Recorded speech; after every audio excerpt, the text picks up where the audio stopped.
You can police yourselves, or I can do it. We don't control them. It's a free country. That is a free country. That is no man's land, and that's where we're heading. Anybody else want to f with my family? Anybody? There's only one killer in Fort Worth, and that's me.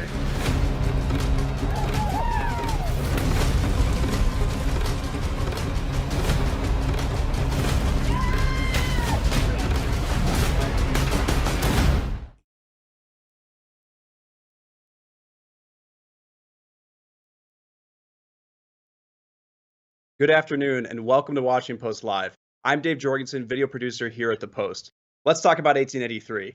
It's the origin story for the Dutton family, central to Taylor Sheridan's other hit show, Yellowstone. The series, streaming now on Paramount Plus, depicts how grueling, dangerous, and unknown life on the Oregon Trail was and what it meant to fight for survival. I'm delighted to be joined today by three of the series leads, Sam Elliott, Tim McGraw, and Isabel May. Hello, they're all there. Thank you so much for all three of you for joining us here today. Hi, Isabel. Guys. Hi, Sam. Nice to see you. I just could watch you all talk to each other all day. This is like, I feel like, I just watched all 9 episodes here in this exact room, and this is a very unique experience where now you're just here talking back to me. It's like a new Paramount Plus feature where you get to Zoom the actors right afterwards. So very, very excited. And a reminder to our audience, we want to join our who wants to join our conversation, that you can tweet your questions and comments to the handle @PostLive. So let's get into it.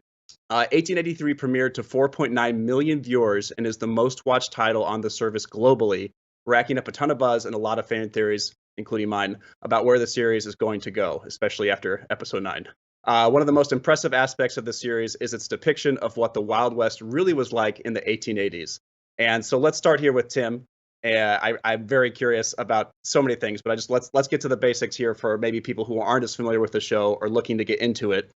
James Dutton is the earlier ancestor for the central character in Taylor Sheridan's Yellowstone. Can you talk to us more about the series and the origin story for that hit show? The series 1883 or the series Yellowstone? Talk to us about 1883. We can talk about Yellowstone another time. I want to talk to you about 1883.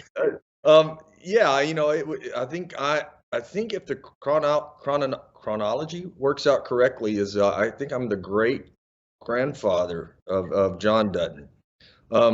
It's really about setting out to find a new life, and I think that my character James is running from a lot of demons in his past. He was in the Civil War.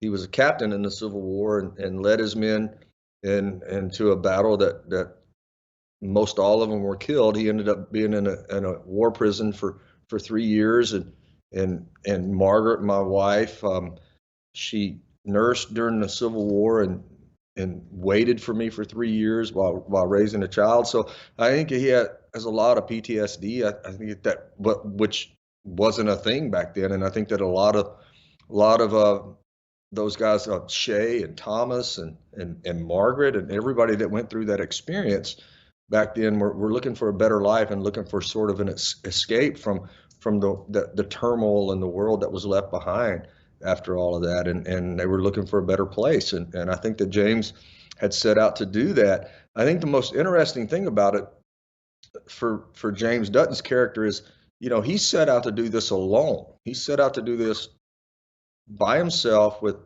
his wife, his daughter, his 5-year-old son, his sister-in-law, whichever she was, his niece, and all of them set off to take on this thing alone. And then he meets up with Shay and Thomas, and then they put together this whole wagon train of all these people and these Eastern European immigrants that came over to try to make a better life for themselves as well. And it was just such a traumatic and trial by fire sort of experience. Nobody really knew what to expect. I think Shay and Thomas probably knew what to expect better than anybody else did, but it was just rife with danger and turmoil, and you never knew. I think you never knew what was going to happen. I think I told Taylor early on when we started shooting this that I can't imagine a time that James Dutton never slept. I mean, I think he was constantly concerned and worried about what was going on and what was going to happen next. I think he was constantly second guessing to himself in a lot of ways. I can't imagine a time he ever slept. I felt like I aged 5 years in the 6 months that we shot this. These two didn't age at all. I think you're all kind of stuck in time. That was the feeling I got. You're all so good in these parts that it feels as if you are not from our time. It feels like they just somehow got cameras back to 1883 and started shooting you all and seeing what happened.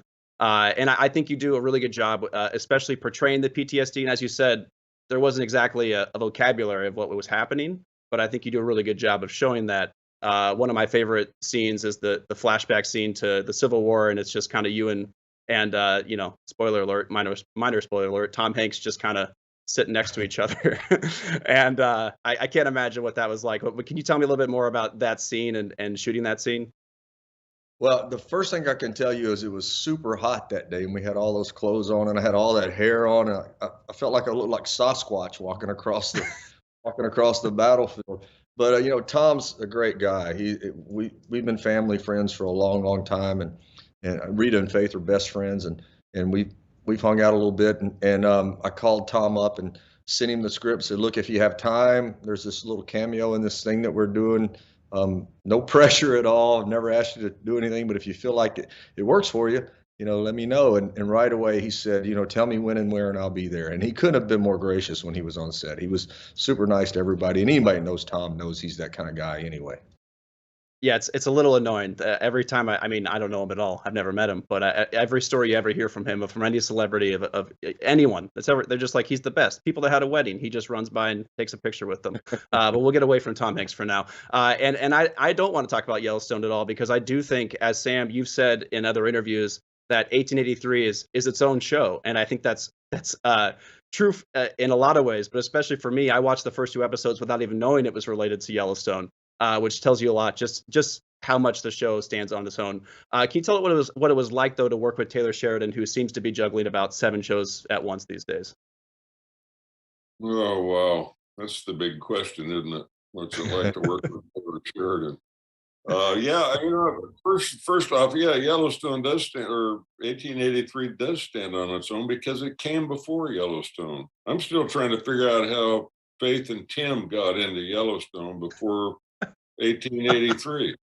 But that said, Taylor Sheridan, Taylor's the reason we're all here looking at a TV screen, or whatever the kind of a screen we're looking at here. That shows you what a technical peasant I am. He's the reason we're all here. He's the reason for everything, and Taylor's quite seriously, he's a brilliant man, and he's an incredibly talented writer. He's a poet in my world, and I think that this lady on the screen here next to us can tell you about that better than I can. I mean, the stuff that Taylor writes for women, and particularly here for Isabel, to me is some of the best stuff in the film. Well, that was a great transition, Sam. I can go right over to Isabel with my next question with that. Go for it. If I'm you'll allow tired it. of hearing myself talk already.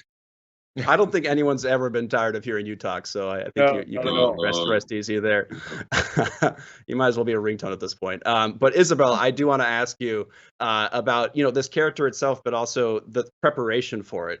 There's this cowboy camp that you all got yourselves into ahead of time. Can you tell me more about that, and what, I don't know, as much as detail as you can about cowboy camp going into filming? Yeah, I found out I'd be a part of the project before he'd written it, which I think most of us were a part of it before he'd written it. So I had some time to sit with this character. I obviously had never experienced something like that. So I just had to kind of wait. And he told me bits of her was his first impression of me when I first met him. And so I kind of went, well, what about myself? What do I have that kind of is reflected in this character? So I had to think on that a little bit. But then he told me I needed to be able to ride a horse. We all did. And well, and convincingly. And so I just Mission accomplished. Oh, thank you. I don't know. Yes. I immediately jumped on one as soon as I possibly could. and have come to fall in love with horses and horseback riding and and the open plains. So if anyone has a cabin somewhere in Wyoming or Montana or away from civilization, I would like it. We did Cowboy came about, I think, towards the middle to end of August, and that just, it's just fun games. I mean, it was a luxury to be involved with. I know a lot of projects don't give you that kind of time to create bonds, relationships with your fellow actors, and build skills that you really will need to utilize during the filming process. So it was really special. That's great. And I heard, I think all of you at one point talking about the physicality of just being out there and shooting.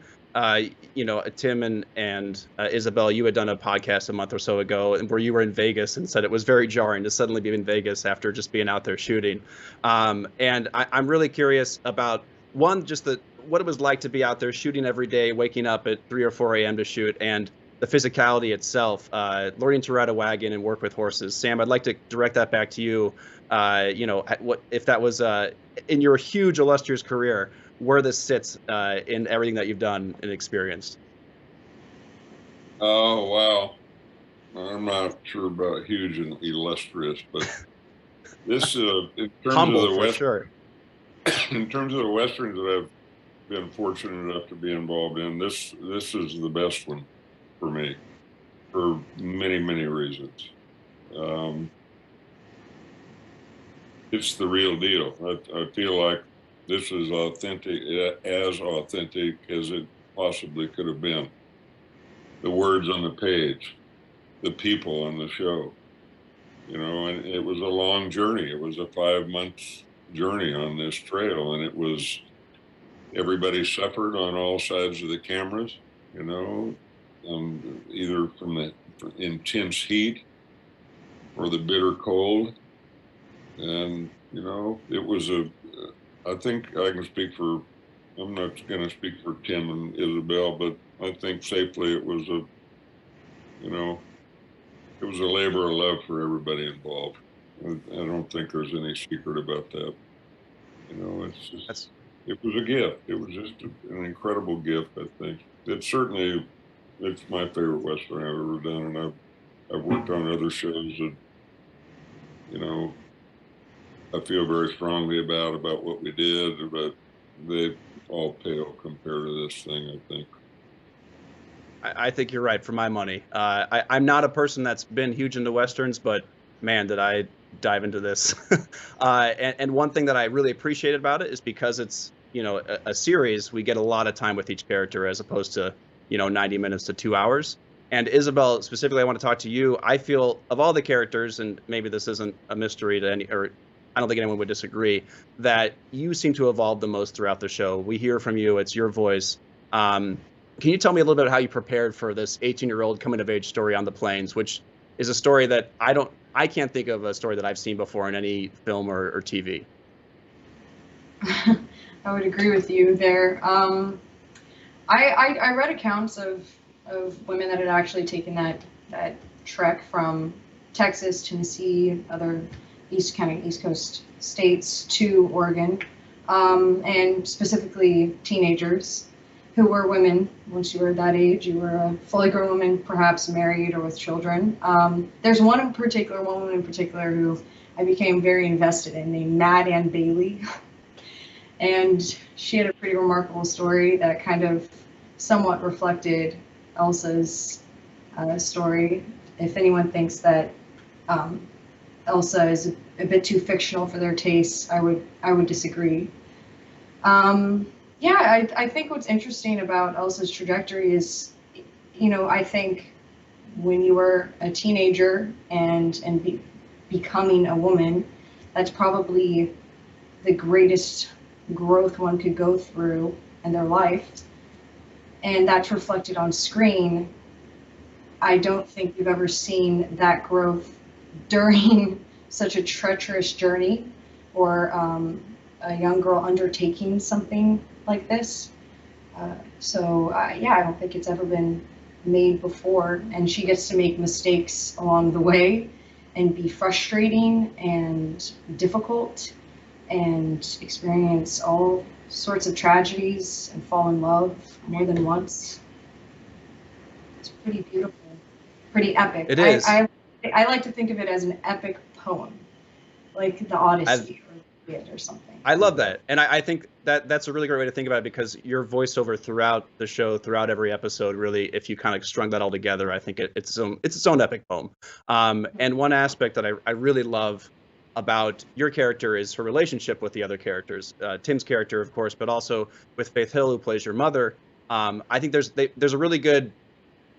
It's I don't know. It's over time. The way you talk with her, I feel like you become equals by at least episode 9, where I'm at. I don't know what happens next, but I feel like now you're at a point where your conversations, they go back and forth in a way that feels much more like you kind of are becoming your own person, but your mother is also expressing her love for you in her own way. And I want to show a clip of that for the audience that I think really expresses this. I barely recognize you. Barely recognize me either. I'm happier for it. What's the worst that could happen to me, Mama? Mark my words, you will get hurt. How many dead lovers have you laid against? I've been plenty hurt. Don't talk to me about love. You barely understand the concept. I worked a sharecropper farm for 3 years, pregnant with you, while your father lay rotting in a war prison.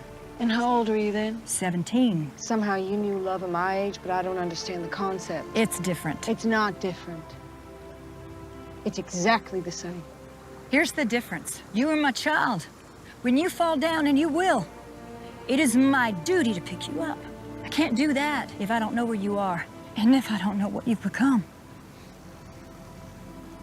It's not your duty anymore, Mother. Isabel, can you talk to us about that relationship between Margaret and Elsa, and why that might be dynamic and central to the plot? Well, I think what's so remarkable about the story is that you have these conversations strewn throughout the entire season. So you have it early on, and Elsa's in a very different place in her life, and Margaret's in a different place. And Margaret kind of continues to repeat herself throughout, but Elsa's response changes. And that's kind of reflective of the journey in and of itself. What you're seeing Elsa go through is kind of what everyone's going through. And the narration, as much as yes, it's her own, but she's very much telling everyone's story. It's not Elsa's story, in my opinion, at least. It's this wagon train story. And yeah, that's, I guess, all I can say about that. That was perfect. And Tim, I actually have a Twitter question from you, so I'm going to read this off my phone. Excuse this weird way of doing it, more technology. Question from Dave Michaels. How did your experience acting in 1883, given the harshness of the Trail West and lack of government control, affect your understanding of right and wrong? Did it cause you to reassess your own moral compass? Ooh, I don't know. No, I mean, it's so hard to look through the lens of history. So I don't think that it changed my own moral compass, but it certainly made me think that there were plenty of times during that era where you didn't have time to calculate right and wrong, or you didn't have time to calculate who was a good guy and who was a bad guy. Because if you took that moment to think about if you're doing the right thing towards this person that's showing up that you don't know, if you took a moment to think about that, and if you made the wrong decision, it could mean your life, or it could mean your family's life, or it could mean the people that are in your charge's life. So I don't think that, I think that that's the morality that's different than today, because we have a different sort of lens to look through. I think James, Shay, Thomas, everybody that lived along those times, and during those times, there were plenty of innocent people that ended up being killed because you didn't have time to ask questions. You didn't have time to try to put it on a scale. It was all about survival, and it was purely about survival. It was purely about self-preservation and family preservation and your people preservation. So I think if it changed any view that I had, it was the view that you can't look back and judge the morality of somebody during those times according to what they did, because there were a completely different set of circumstances and a completely different lens to look through. That's great. And I feel like something that the show does so well is show these sort of moral dilemmas and also the sacrifices that come out of it.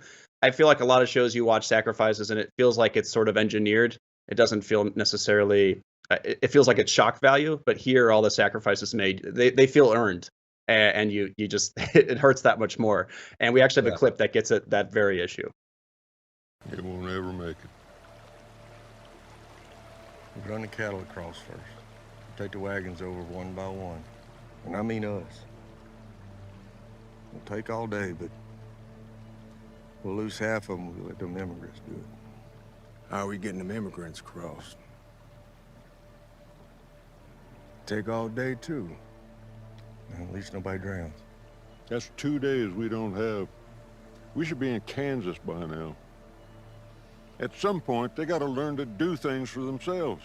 The only thing they're gonna learn crossing that is how to die.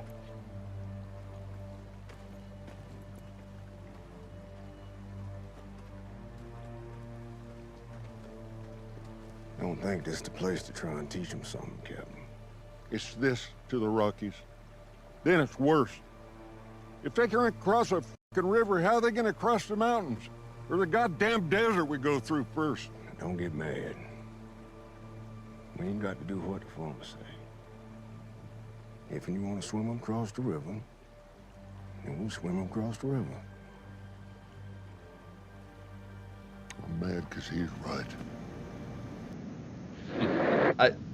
Tim, to kind of follow up more on that, something that comes up a lot in that scene and other scenes is we're going to go north, no, we're going to go west. You know, it sounds like my wife and I when we get lost on a road trip, but more seriously here, it's a little more, the stakes are a little higher. And I felt watching this, everyone grew up, at least I grew up, in my school in Kansas City, reading about the Oregon Trail, and you see signs, hey, this is the Oregon Trail that passed through here. And that was kind of my extent of it. It was a little bit romanticized. So I'm kind of curious how this impacted your preconceived visions of the West, the Oregon Trail, and just perception of freedom and the promise to free land. Well, it certainly gives you a perspective on how hard it was and how difficult it was and the difficult decisions that you had to make along the way. I love Shay and James's relationship throughout this show, because I think you certainly see it's a sort of alpha male sort of leadership battle that's going on, but you also see, and I think you see it from the very beginning, that there's a lot of respect between the two.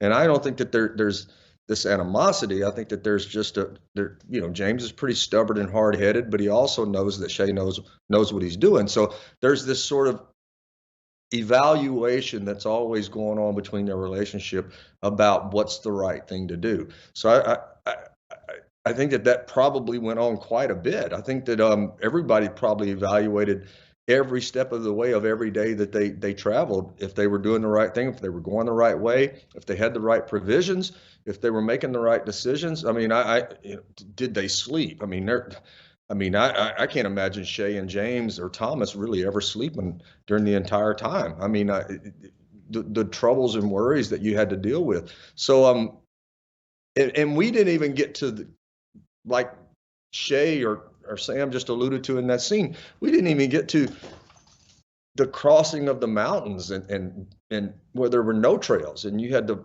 take wheels off and put sleds on and pull things across. And I mean, it was just incredibly arduous, and the strength and fortitude that the people had that made it.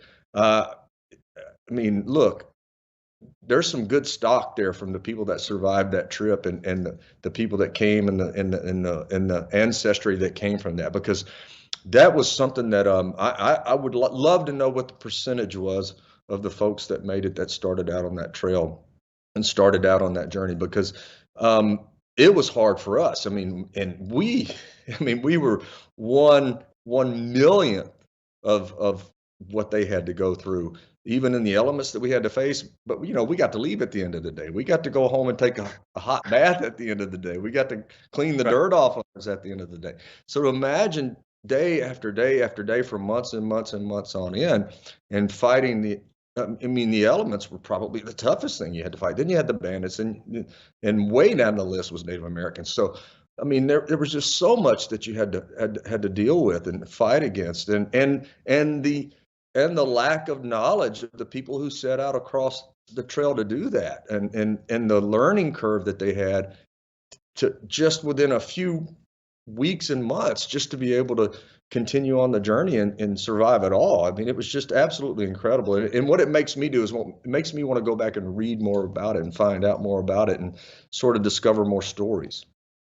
I had the same reaction, and you know, not to make this about me, but I realized I had all these things from my grandma that I asked her a few years ago, where my family came from.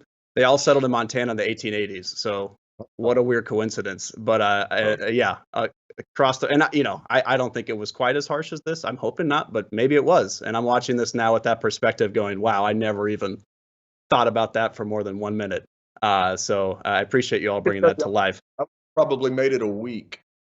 I saw you said that. Then you just settled down. Yeah, that was. I had a question for Isabella. You know, how long do you think you go? Would you go all the way, or would you just kind of stop at one point? Go, hey, Denver's pretty nice. No, I mean, yeah. Thanks, Sam. I think I make it. I don't know. Maybe I'm a little too I don't know. It's tough. Who knows? But just to bring us back from 18. I think you're all pretty tough. At least you can ride horses really well, so that counts for something. But to bring it back from 1883 all the way to 2022, I have some Twitter questions again. This time for Sam. I got a couple, but we'll go to the first one here. From an Aussie fan of both Yellowstone and now 1883 to Isabel, Tim, and Sam, but we'll direct it at you, Sam, for now.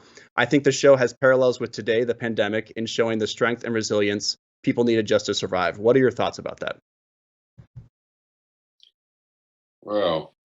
That's loaded. Yeah. You know, I think it's got, you know, the story certainly has parallels to any modern time. I don't even think it's necessarily during a pandemic. That just kind of ups the odds of the difficulty factor. You know, history tends to repeat itself, you know, and shame on us if we don't learn from past history. And, you know, that to me is the most disappointing thing about, you know, the world we're living in today. We just keep making the same mistakes. It seems like, you know, we're verging on another world war at this moment in time. Not to descend into politics, but you know, history repeats itself. You know, it's you know, we've all been talking about how difficult this journey is. You know, it's and yeah, I agree with Tim totally, wholeheartedly, that, you know, there wasn't anybody on this show that was tough enough to make that trip, except for Isabel. And you know, there's that said, I think this country is full of people that could have made that trip and could make that trip today. I mean, we were around a lot of them. The people that live outdoors, the people that, you know, can fend for themselves, the hunters, the people that are survivalists, the people that are great horsemen and great wagon drivers. You know, I mean, there's plenty of stock in this country that's tough enough to make this journey today. The trouble is that most of us have just gotten soft with modern times, you know, or maybe it's the good fortune we've had. I could let you talk forever, and trust me, I want to, but I'm being told I have to start wrapping things up. But a lot of good things there to unpack. I'm going to keep it short for my last question. I want to ask each of you to sum up the experience of working on 1883, whether or not you would have made it, but the experience of working on 1883 in one word. I'll start with Tim. Incredible. Just incredible. I mean, I don't know what else I could say. You said one word, so I'll say. You got one word. That was great. Yeah, I felt like that was an incredible answer. Isabel, one word. Epic. Everyone already said that. That's a good word. Epic poem. No, the epic poem thing stuck with me. That was good. I like it. Yeah. Sam, one word. Overwhelming. That's, I was gonna say that. That seems to have resonated with your fellow cast members. I agree on all Love fronts. you, Yeah. both. I have a Maybe you're rhetorical one of the question for days you. I love you, but I love you too. Well, The love is flowing.